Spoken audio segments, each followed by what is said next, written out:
सबसे पहले कुछ ऐसे तथ्य आपके सामने रखना चाहता हूं, जो तथ्य इस शोर शराबे में, जो कि प्रायोजित शोर शराबा होता है, कभी टेलीविजन पे दिखता है, कभी सोशल मीडिया में दिखता है, इस प्रायोजित शोर शराबे में कुछ तथ्य दब जाते हैं और वो तथ्य बहुत महत्वपूर्ण होते हैं, उनका बाहर आना बहुत आवश्यक होता है।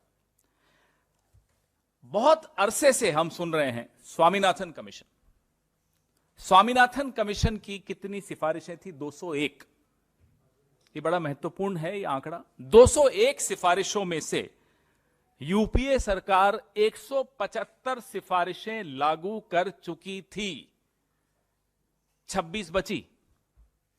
उन 26 में से, और ये 175 का भी मैं आपको ब्रेकअप देता हूं, 18 नवंबर 2004 को ये जो नेशनल फार्मर्स कमीशन बनी थी, उसने अक्टूबर 4, 2006 को अपनी 5वीं रिपोर्ट सबमिट की और इन डॉक्यूमेंट्स के हिसाब से आपको बताएं, पहली मीटिंग 14 अक्टूबर 2009 को हुई, जिसमें 201 रिकमेंडेशंस, सिफारिशें लागू होने की अनुशंसा की गई।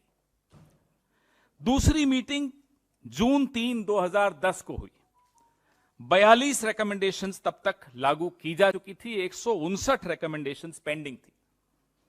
तीसरी मीटिंग जून 2012 में हुई, 152 रिकमेंडेशन, सिफारिशें स्वामीनाथन कमीशन की तब तक लागू हो चुकी थी, 49 पेंडिंग थी।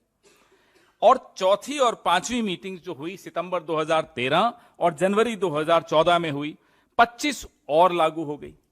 देखिए, पूरा ब्रेकअप दे रहा हूं, तारीखों के साथ दे रहा हूं, और ये चुनौती है भारतीय जनता पार्टी को, जो बार बार कहती है स्वामीनाथन कमीशन की रिपोर्ट्स हमने लागू नहीं की, सिफारिशें हमने लागू नहीं की। हम बता रहे हैं कितनी लागू की। मोदी सरकार आई 2014 में, 26 जो बची थी 201 में से, उसमें से 25 अभी तक हुई। जो सबसे महत्वपूर्ण थी, उसका कल माननीय मल्लिकार्जुन खड़गे साहब ने और माननीय राहुल गांधी जी ने कल घोषणा कर दी। यह तथ्य पूरा स्वामीनाथन कमीशन का है। वो आदमी जो समुद्र की बीच पर, हम और आप कई बार बीच पर जाते हैं, कभी बॉम्बे में जाते हैं, कभी केरला में जाते हैं, कभी गोवा में जाते हैं, लाल कालीन बिछवाता है अपने लिए, कहीं साहब के पांव जो हैं रेत पर न पड़ जाएं। उसने किसानों के रास्ते पे कील बिछा दी है।